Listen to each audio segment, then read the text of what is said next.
तो बच्चों हमको ये देखना है कि हम लोग जल का अपवर्तनांक निकालने जा रहे हैं। हमारा यह ऑब्जेक्ट है कि उसमें हम लोग क्या करेंगे बच्चों, एक प्लेन मिरर लेंगे और एक कॉन्वेक्स लेंस लेंगे। कॉन्वेक्स लेंस लेंगे, उसकी सहायता से किसी द्रव यानी जल का रिफ्रैक्टिव इंडेक्स कैलकुलेट कर लेंगे। ये बच्चों हमारा ऑब्जेक्ट में है, यानी कि एक प्लेन मिरर एक कॉन्वेक्स लेंस लेंगे, उसकी सहायता से जल का रिफ्रैक्टिव इंडेक्स कैलकुलेट करेंगे।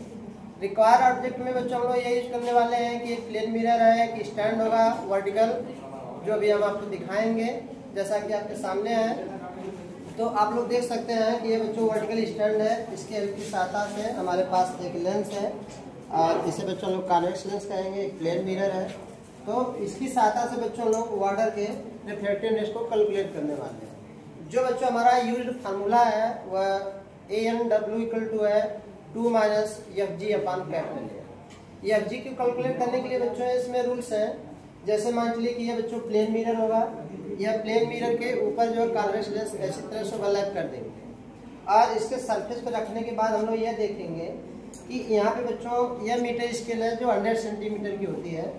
इसकी हेल्प की साथ यानी इसकी सहायता से बच्चों लोग क्या करेंगे, प्लेन मिरर से इस पिन के डिस्टेंस को मेजर करेंगे, जिसे हम लोग स्मॉल a कहते हैं, जिसे स्मॉल a कहेंगे। इसके बाद बच्चों इस मीटर स्केल को लेंस के ऊपर रखकर इस पिन की डिस्टेंस को मेजर करेंगे, जिसे हम स्मॉल b कहेंगे।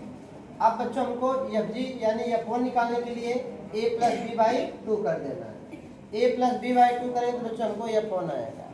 बिना वाटर यूज किए बच्चों इसके बीच में हम लोग यह मेथड 3 बार करेंगे। एक बार F1 निकालेंगे, एक बार F2 निकालेंगे, एक बार F3 निकालेंगे।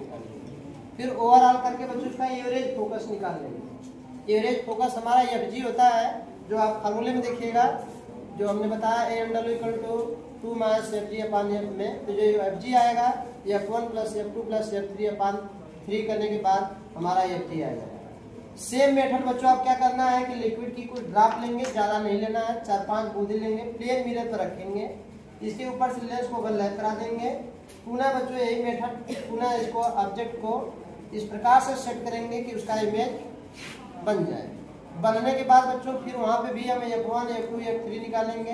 निकालने के बाद ओवरऑल करेंगे बच्चों, यानी कि F1 plus F2 plus F3 अपान 3 करके कैपिटल F निकालेंगे। फिर बच्चों फॉर्मूला में रखेंगे, हम लोग का कैलकुलेशन वैल्यू आएगा।